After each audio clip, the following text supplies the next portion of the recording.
Illinois back in a bowl game for just the 7th time in the last 25 years after an eventful 4th season under Lovie Smith. Incredible game against Wisconsin. Number 6, it was their first win over a ranked Big Ten team since 2007. Got 10 points in the final 6 minutes to win that one. And then the huge comeback against Michigan State. They were down 25 points in the second quarter. Brandon Peters to Daniel Barker bringing them all the way back. And the Illini getting to 6 wins. So they are indeed in a bowl game for the first time since 2014. Haven't won one since 2011, though they've actually won 2 of their last 3. They just haven't been that many. And then a familiar face in this one, guys. Justin Wilcox was the defensive coordinator for Wisconsin, now the head coach at Cal with a very defensively oriented team for the Golden Bears. And joined now by the head coach of the Fighting Illini, Lovie Smith, joining us from our studio in Champaign. Coach, first of all, congratulations. What does making it to a bowl game this year mean in the rebuilding process of your program? Well, David, means quite a bit. We've been talking a lot about becoming relevant again in college football. We have a brand new facility. That helps an awful lot. The next part was to have a better product on the football field. Being able to go to a bowl game says that there's a better product on the football field. So we love the direction of our program and can't wait to play a good Cal team. What are you most proud of from this season, Coach? Well, the way the guys fought throughout, at one period of time we were 2-4 and we needed to make a run. And that's exactly what the guys did. As a coach, you always talk about playing, 4 quarters, 60 minutes. We did that. We were underdogs a lot of games, but the guys refused to believe the naysayers a little bit and found a way to win a lot of football games and finish the season up the right way. I know it's important to you to be in a bowl game and you have a chance to finish with a winning record, which hasn't been done in a while. Were you to win that bowl game? So what's the balancing act here, Coach, between utilizing the bowl practices to improve in some areas with an eye on next year versus game planning and getting yourself set to beat Cal? Well, first off, this is all new to us, but I just know we're still a young ball club and we have a lot of young players that we would like to continue to develop. So having those extra bowl practices, we're looking forward to that. Our guys, first off, will be able to just be students and finish up the semester the right way, but then we can really get into football.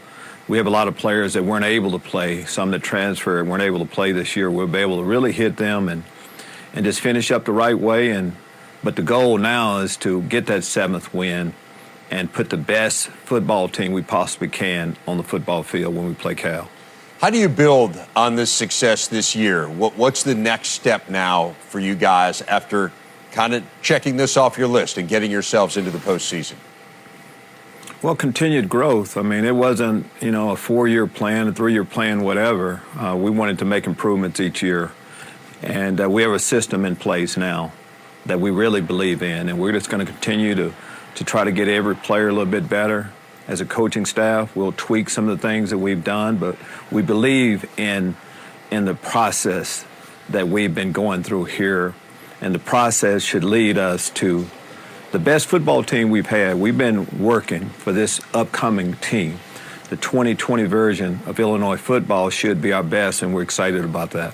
Well, one last thought on the 2019 Illini. I know you're just learning of your bowl opponent in Cal, a really good defensive team. Justin Wilcox, we know here in the Big Ten as the former defensive coordinator at Wisconsin, leading this group. How much do you know, and how do you go about kind of getting information on your opponents? Well, we don't know an awful lot. I mean, it's not like we play, out there play teams from out there very often. But you mentioned Coach Wilcox. I mean, his reputation, the reason why he has his reputation, to be able to finish. I'm talking about Cal, to be able to finish up in the Pac-10 North the way they did, finishing up second in a tough division is pretty impressive. Great skill, outstanding linebacker on the defensive side of the football. But we're just excited about playing whoever, and to play a good Cal team should be a big challenge for us. Coach, we are excited to watch. And again, congratulations. It has been fun to watch the Illini build this year. Best of luck in California, and we'll look forward to talking to you in the year to come. All right, we'll see you then. Coach, interesting offensive challenge here for the Illini. Brandon Peters had the head injury, sat out the game against Northwestern. Kind of unclear what his status is here. How would you handle this kind of uncertainty as a head coach? Well, I think you want to get Matt Robinson, right, as many reps as you possibly can. Brandon Peters has taken a lot of reps. He's an older guy. You can give Robinson all the early reps for sure, and then if Brandon is clear, you can get him ready as you get closer to the game. You can also play both of them. I mean, bowl games are ways to develop your team. This Illinois team's going to find this out. The most fun you ever have in bowl games is the first one that you go to when you haven't been to one. I've been part of 2 teams that have done that. And the second most fun is when you get to go to a major bowl. And then all the ones in between, it's like everything else. It's repetitive. You kind of get used to it. But the Illinois team, they are going to have a ball. We get watches and we get gifts. And, seriously. You are so right. Oh, thank you. I thought you were about to tell me I was crazy. No, the first one we went to was the All-American Bowl, and that was the best time we had of all of our bowl experiences. We went to the Hall of Fame and also the Citrus, but that first one, which is no longer even around, was the one we had so much fun. I think as they continue to prepare, and you heard Coach Smith talk about they haven't done this before, it's going to be important that they set these practices up so that their veteran guys are able to get some rest and get rested up. And as he continues to turn the page, maybe at the beginning, first 5 practices, maybe he starts to get a lot of those younger guys the reps that they haven't been able to get in practice as the older guys are continuing to develop. So I think these 15 practices that he's going to get are going to be critical to the next step that this team makes, as he's mentioned. Right. Well, we always try to do is older guys don't hit the ground. You practice, you stay on your feet, time up. Younger guys, we're going to scrimmage. Yeah. It's going to be spring practice, and we're going to develop. We're going to study the tape. We're going to let the older guys go, not to many meetings, and we're going to keep the young guys in long meetings and make it a developmental period. It's interesting that he hasn't done this before, right? Yeah. Kind of making his way through it and figuring out a system that works for them. I think it's important that Illinois wins this game just to finish with a winning record. I mean, they had the lost opportunity against Northwestern. They've had 7 straight losing seasons. Right. I think to kind of cap off, hey, we're back. Get to 7 wins. Big something step. you can build on going into next season.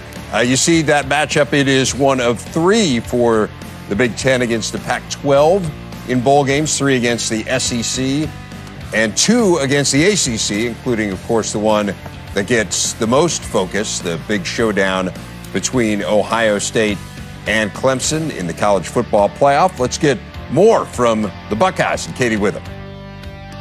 Well, Chase, you just found out you are the number 2 seed headed into the college football playoffs. What was your reaction? Just grateful for the opportunity. We're going in, we're going to play a real good Clemson team, and, they're going to play a real good Ohio State team. And, like I always said, the best man will win.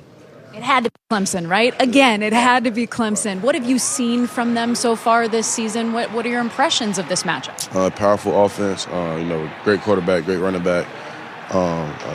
They have a real good defense, real good linebacker. I know of. They're definitely a well-coached team and a team we're going to have to be prepared for. What is going to be the biggest challenge with this matchup, and what is the focus as you guys do prepare for it? Well, I'm not sure yet. We just came out with the rankings, so now these next couple of days, the coach is going to put together the game plan, and we're just going to have to capitalize on the game plan. Chase, appreciate the time today. Thank you. Thank you. Defensive star there, and Chase Young, who everyone will be watching. The quarterbacks are going to get a lot of focus in this game, and for good reason. Absolutely. I have Trevor Lawrence and Justin Fields, 2 of the best in college football, but I know you think there may be some guys getting overlooked in all that. Yeah, you talk about Dobbins. Obviously, we know what he's done, but I think it's also important that people get to know Travis Etienne. This is a guy that's an explosive running back, can do it and take the ball to distance any place on the field, just under 1,400 yards rushing. Really impressive as we take a look at Dobbins. Really had an outstanding night. He does a great job also catching the ball out of the backfield. He's really elevated his game, and that's going to be important when they go into this. You mentioned all the pressure is going to be on these quarterbacks. The running backs are going to have to be able to take a little bit of the load off. They're going to go against an outstanding defensive line, so being able to control that line of scrimmage will be important as well. And as I mentioned, ATN on the other side, he's averaging almost 8 yards or a little over 8 yards a carry. And we've talked about they have some elite wide receivers as well, but he's 3rd on the team in receiving. So they've got some players and some weapons that is going to challenge this Ohio State team a little bit. I think last night was a great example how J.K. Dobbins, he wasn't the MVP in the game, but he was the MVP of the first half. And if he wasn't in the first half, if he wasn't as dominant as he was in the first half, even though they were losing, he kept Ohio State in the game. And then the second half, when they started throwing the ball a little bit more, it was because the defense was defending J.K. Dobbins. It was really interesting. If Ohio State was winning at the half and we had to pick an MVP, it had been Dobbins. It wouldn't have been Fields, right? I picked him at the end of the game, by the way. I mean, I voted for him for MVP. I would have voted for Fields. That's another sore subject, but we'll talk about that a little later. But yeah, you did it. No, you just got to check your email. But I always check my emails during the game. Right, but go on. That's what I do. I check my emails. But and Coach, they said this on when we spoke with them last night. This is probably the first time all year that they really had to go to the run game like this to try to salt the game away. And Dobbins did an incredible job of really moving the chains each and every time he carried the ball. Right. When they needed him the second half, he came through. Yeah. I mean, he's terrific. Against a really good defense. He's facing another really good defense. Yeah, we have 2 of the top 3 scoring defenses in the country, 2 of the top 4 scoring offenses in the country in that game. So just complete teams. That's the beauty of the college football playoff. As we continue here on the